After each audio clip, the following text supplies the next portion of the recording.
Bine v-am găsit, bine v-am regăsit, dragilor din Zodia Gemeni, oriunde v-ați afla. Bine ați venit, bine ați revenit pe canalul meu, Tarot Flor de Loto. Știu că am lipsit o perioadă destul de lungă și îmi pare rău, dar de data aceasta tehnologia n-a mai făcut față și până când nu am reușit cât de cât să o pun la punct, nu am putut să public de fapt lecturile cu care eu v-am obișnuit. Dar iată-ne din nou împreună. Azi voi face, așa cum știți, cei care deja mă urmăriți de ceva vreme, o lectură temporală fără limită de timp, o lectură pe care voi să o puteți urmări oricând doriți sau atunci când apare în viața voastră.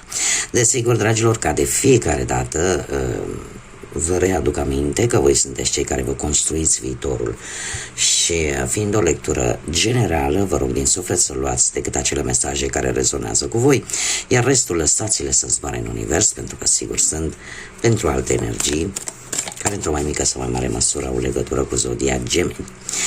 Așa că, dragilor, toți cei care aveți Soarele, Luna, Venus, Ascendentul sau oricare alt aspect astral important pentru voi din harta voastră astrală și care are legătură cu Zodia Gemeni, atunci această lectură este de asemenea și pentru voi.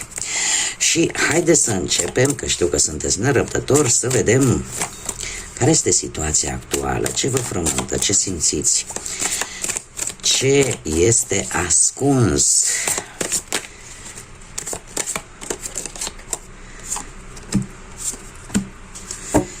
Da, dragilor, se pare că sunt anumite lucruri care e posibil să deranjeze. Sunt anumite situații care, într-un fel sau altul, ar fi bine să nu iasă la lumină și asta vă frământă și încercați să vă luați toate măsurile de precauție. Poate fi vorba atât despre planul profesional, material sau chiar sentimental. Sunt anumite lucruri care prezintă, să zicem așa, oarece pericol pentru voi și încercați să fiți cât mai precauți, încercați să faceți în așa fel încât să nu vă afecteze aceste situații, aceste lucruri. Haideți să vedem ce ne spune tarotul pentru voi, dragilor din Gemeni, sau orice altă legătură importantă cu această zodie. Ce vine pentru voi, dragilor, în următoarea perioadă de când voi urmăriți această lectură? Și bineînțeles, o să începem cu planul profesional pentru dragii mei din Gemeni. Dragilor, se pare că pe plan profesional ați avut o perioadă în care ați așteptat ori un răspuns, ați așteptat o schimbare importantă cu acest 3 de bâte. Nu știu, poate că a trebuit să faceți vreo călătorie pe motive profesionale sau poate ați așteptat să vedeți niște rezultate pe planul ăsta al muncii. Cumva v-ați gândit la o schimbare de locație, posibil la un nou job, sau pur și simplu a apărut un nou post destul de bun pentru voi. Ați făcut așa, nu știu, ori ați studiat mai mult, a trebuit să studiați ceva în plus, ori pur și simplu ați făcut un efort pentru a vă îmbunătăți situația profesională. În prezent avem roata norocului, care se pare că pentru voi, dragilor, această roata norocului vine cu lucruri pozitive. De ce? Pentru că în următoarea perioadă, să vă spun un lucru, roata norocului, așa cum bine spune, ca și dacă ar trebui să o definim, da? Ne lăsăm la mâna hazardului, dar nu neapărat, pentru că aici e vorba și de lucruri karmice. Cumva, dacă lucrurile au mers destul de prost în ultima perioadă, atunci trebuie să ne așteptăm la ceva benefic. Și chiar dacă până acum poate ne-a mers bine, v-a mers bine, dar din punct de vedere profesional, apare totuși o schimbare. În cazul acesta este o schimbare benefică, care are posibil sau nu să aibă legătură cu zodia săgetător, dar nu e obligatoriu, cum am mai spus, fiind o lectură generală. De ce spun acest lucru? Această schimbare bruscă pe care e posibil chiar în acest moment să o trăiți din punct de vedere profesional, vă va aduce un echilibru. Moderația vine cu o muncă stabilă, cu o colaborare bună. Pot apărea contracte, pot apărea înțelegeri. Sunteți mult mai echilibrați din punct de vedere profesional în următoarea perioadă. Și asta pentru că în acest moment e posibil ca unii dintre voi să trăiască această schimbare bruscă la care nici măcar nu v-ați fi așteptat. Apar noi locuri, noi situații, persoane noi, veți fi mult mai echilibrați, veți evita conflictele profesionale și veți fi chiar de multe ori în situația în care să dați chiar și sfaturi bune altora, da? Pe planul acesta profesional, așa că schimbarea pentru voi de data aceasta este o schimbare foarte benefică. Pe partea banilor, dragilor, ați avut o realizare. Ați avut o realizare cu o realizare bănească, financiară, cu acest 9 de cupe. Cumva, dacă ai avut ceva probleme, ai reușit să le îndepărtezi, ai reușit să le rezolvi.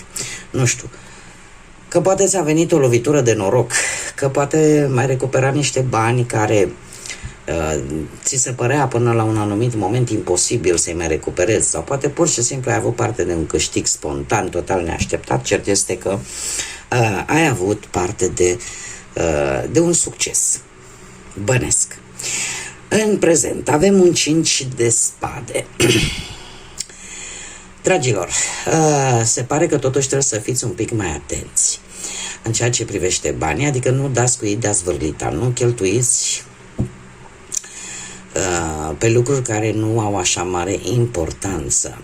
Unii dintre voi în acest moment chiar sunteți tentați să vindeți ceva, un obiect pe care voi nu-l mai folosiți. Ce aș putea să zic? Faptul că lucrul ăsta vă va ajuta. De ce?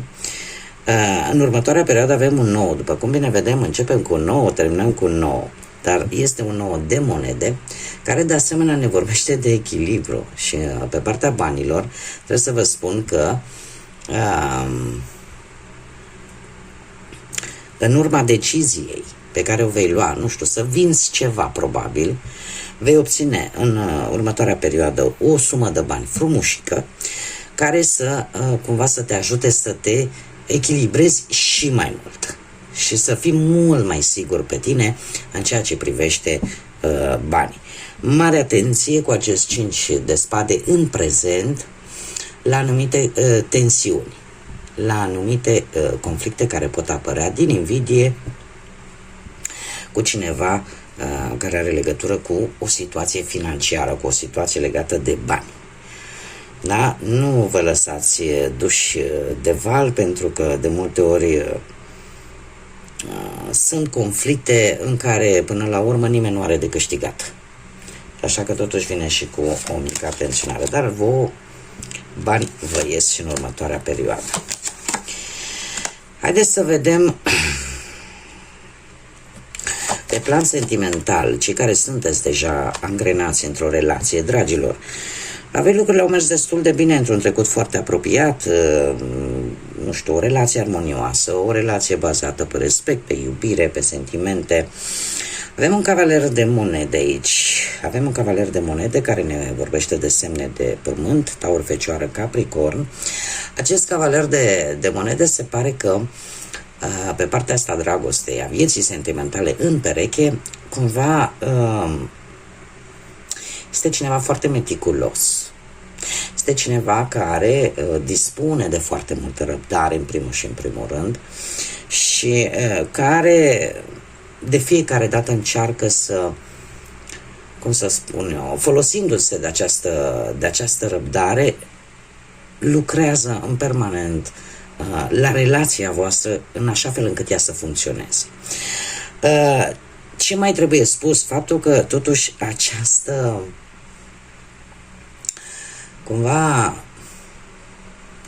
acțiune vis-a-vis de relația voastră trebuie făcută de amândoi, atât de voi cât și de persoana voastră de interes, de perechea voastră, da? Iar lucrul ăsta se pare că se întâmplă și cumva există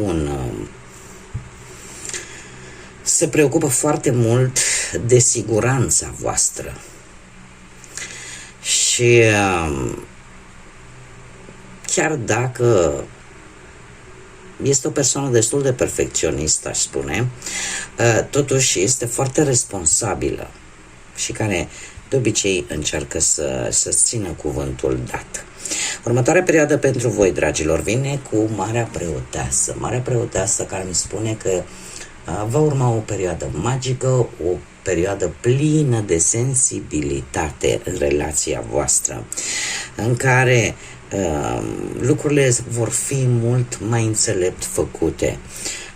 Se va merge foarte mult pe romantism în următoarea perioadă pentru voi, dragilor, și veți face lucrurile cumva intuitiv.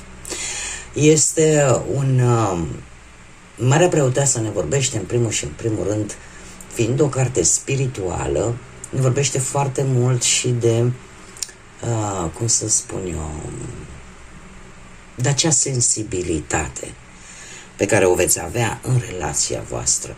Și e posibil, mai ales pentru doamne, să simțiți că sunteți mai atractive, mai atrageți, mai magnetice, da? Atrageți parcă mai mult, aveți un magnetism aparte în vis-a-vis de perechea voastră, dar per general așa lucrurile merg bine. Haideți să vedem cei care sunteți singurei în urma poate a văduviei, a unui divorț,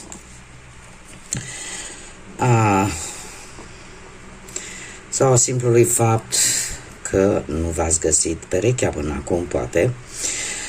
Dragilor, avem un rege de bâte. Nu știu dacă o energie de foc, berbec, leu, săgetător, să aibă ceva de văzut